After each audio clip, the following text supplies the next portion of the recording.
लगी यहाँ हमारे गले में ना बात है ये चक्कर में।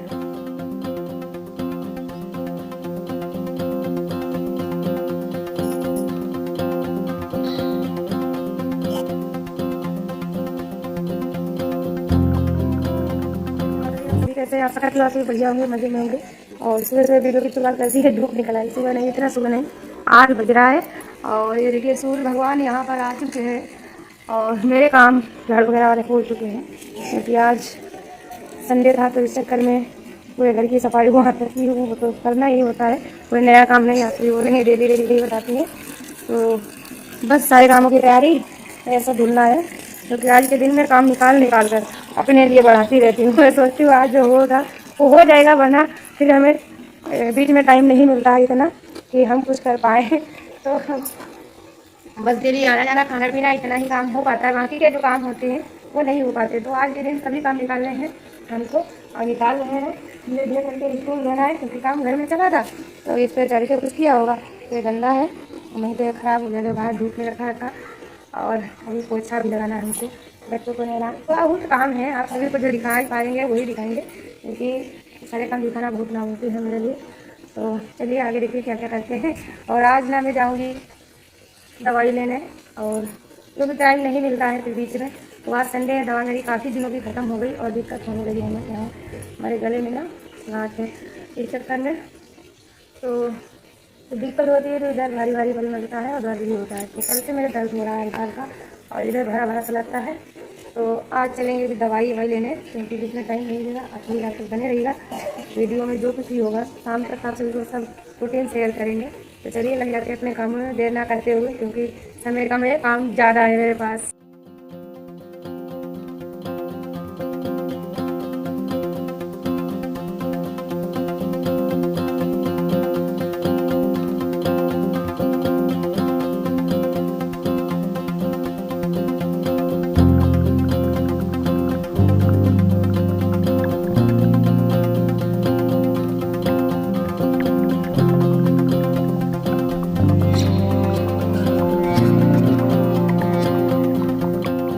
तो यहाँ पर हमारा पोंछा लग गया, बाकी के काम सब हो गए हैं। और अब ना ये थोड़े कपड़े थे जो बिटिया की ड्रेस, इनकी बेल्ट टाई सारा सब धुला था हमने, ये शनिवार को ही धुल लिया था। और सुबह में डाल रही हूँ इतवार वाले दिन संडे को।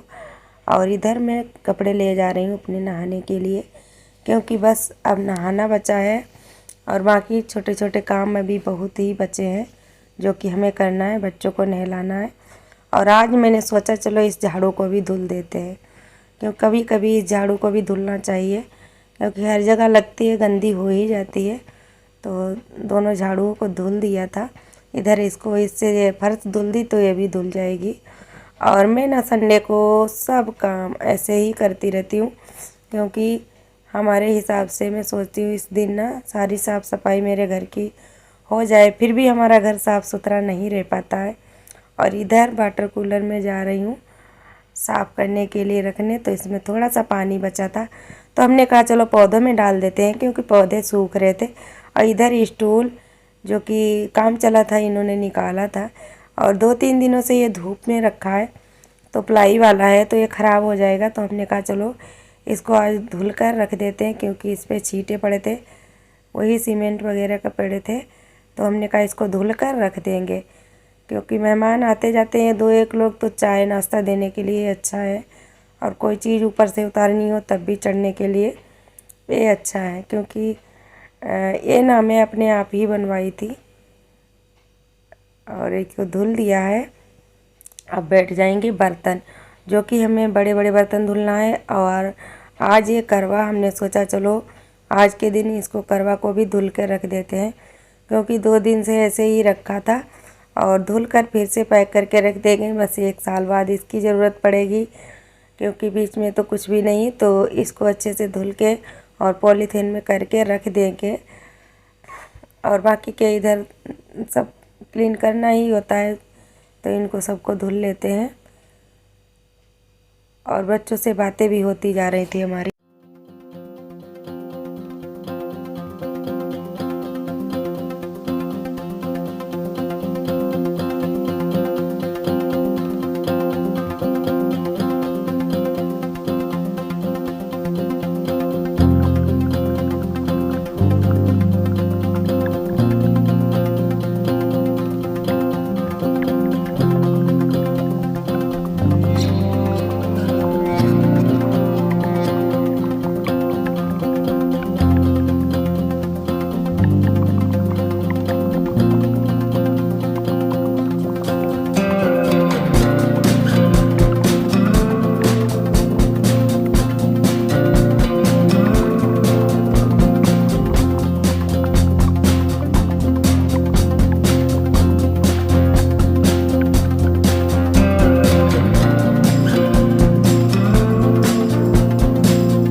और अब यहाँ पर हमने धुल लिया है, थोड़े बहुत बर्तन बचे हैं उनको भी धुल लेते हैं और फिर मिलेंगे आप सभी को नहाने के बाद में।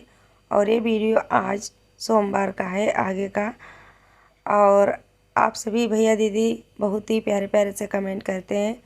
तो एक बहन मेरी कह रही थी, कमेंट किया था कि दीदी अपनी सासू माँ को दिखाना, तो आज वाले वीडियो में उन्होंने देखा भी और इसका धन्यवाद दिया कि अपनी सासू माँ को दिखाया। तो हाँ बहन,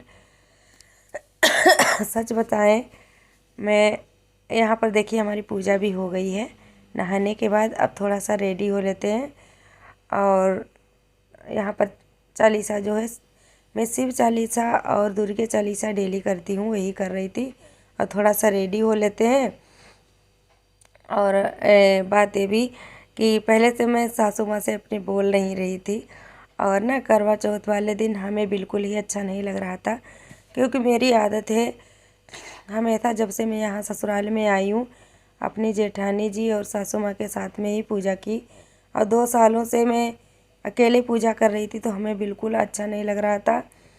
फिर हमने सोचा आज के दिन हम ज़रूर जाएंगे अपनी सासू माँ को बुलाने, चाहे हमसे बोलें या ना बोलें, मैं उनको नहीं आएंगे, खींच कर लाएंगे हाथ पकड़ के। और अच्छा नहीं लगा, पता नहीं कैसा मन लगा, तो उनके बिना हमें बुलाए रहा ही नहीं गया।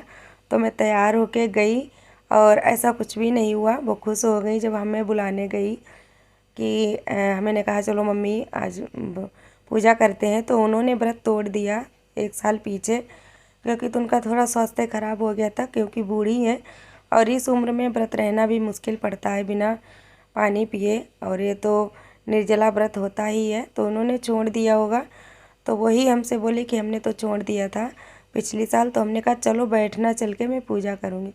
तो वो खुशी खुशी आई, फिर बैठी रही। और जो भी कहीं भी कमी हो जाती थी, क्योंकि पूजा की हम कितनी भी तैयारी कर लें कुछ ना कुछ कमी रह ही जाती है। तो जो बड़े बूढ़ों में जो बात होती है वो हम लोग नहीं कर सकते हैं, उम्र के हिसाब से हमको ज्ञान बढ़ता है। तो उन्होंने काफ़ी बातें हमको ऐसी बताई जो मैं वहाँ पर तैयारी नहीं की थी। फिर सब किया और अच्छे से मेरी पूजा हुई, मन बहुत खुश हो गया और वो भी खुश हो गई, क्योंकि दुख उनको भी लगता था। हमें इस बात का एहसास हो रहा था कि ये अकेली बैठती हैं, इनको दुख लगता है, मैं इनसे नहीं बोलती हूँ। हालांकि मैं मन में दुखी रहती थी, लेकिन मैं उसी की वजह से नहीं बोलती थी कि उनके 2 बेटे हैं तो दोनों को बराबर मानना चाहिए। हालांकि ये नहीं कि बड़े बेटों को सब कुछ दे दो, छोटे बेटे को कुछ न मानो, उसको उसके हाल पर ऐसे ही छोड़ दो, तो ये ठीक नहीं रहता है। या तो मान लो घर में कुछ है ना, अपनी अपनी कमाई पर रहे तो दुख नहीं लगता है, चलो वो कमा खा रहे हैं, हम भी खा रहे हैं। और इतना सब प्रॉपर्टी होते हुए एक बेटे को दे दिया, एक बेटे को ऐसे ही छोड़ दिया। तो मैं इसीलिए बहुत उनसे नाराज़ थी, इसीलिए मैं उनसे बात नहीं कर रही थी, ना ही बोल रही थी। थोड़ा बहुत लड़ाई झगड़ा तो हो ही जाता है, तो मैं 2 सालों से उनसे नहीं बोल रही थी। तो करवा चौथ का ऐसा शुभ दिन आया, मैंने उनसे बोली और उनको बुला के लाई और वो आई, बहुत अच्छा लगा, बैठी रही। फिर खाना भी हमने कहा खा लो, तो वो कहने लगी हम अभी खा के आए हैं, और व्रत था नहीं हमारा तो हमने खा लिया था। और फिर प्रसाद भी दिया था और फिर कहने लगी लाओ 2 कचौड़ी दे दो हमको, हम खा लेंगे जाके। तो उन्होंने खा ली होंगी जाके। और यहाँ पर फिर मैं बनाने लगी हूँ खाने में बना रही हूँ फूल गोभी की सब्ज़ी। तो आप सभी भैया दीदी बताना कि इसमें क्या मेरी कोई गलती थी, मैं नहीं उनसे बोल रही थी इसमें ना। तो क्योंकि गुस्सा सभी को आता है जब एक लड़के को उसके हाल पे छोड़ दो, एक को सब कुछ दे दो। और एक भाई भाई 2 हैं, एक के बच्चे इतने अच्छे विद्यालय में पढ़ रहे हैं इंग्लिश मीडियम में, और एक के बच्चे साधारण विद्यालय में पढ़ रहे हैं, तो क्यों नहीं गुस्सा आएगा। और हमें अपना बिल्कुल दुख नहीं लगता कि हमें खाने को नहीं, पहनने को नहीं, हमारे पास बहुत कुछ है, भगवान ने बहुत कुछ दिया है, इसके लिए भगवान को बहुत बहुत धन्यवाद करती हूँ। लेकिन अपने बच्चों को लेकर हमको बहुत दुख लगता है कि काश इन्होंने ऐसा अन्याय न किया होता मेरे साथ, तो आज मेरे भी बच्चे वहीं पर जाते जहाँ पर अगले के बच्चे जा रहे हैं। और मेरी यही कोशिश रहेगी कि मैं भी अपने बच्चों को अच्छी पढ़ाई दिलाऊं, और बच्चों को लेकर ही मैं उनसे गुस्सा थी। तो बताइएगा आप सभी को हमारा वीडियो कैसा लगा, कोई गलती हो गई हो क्षमा करिएगा।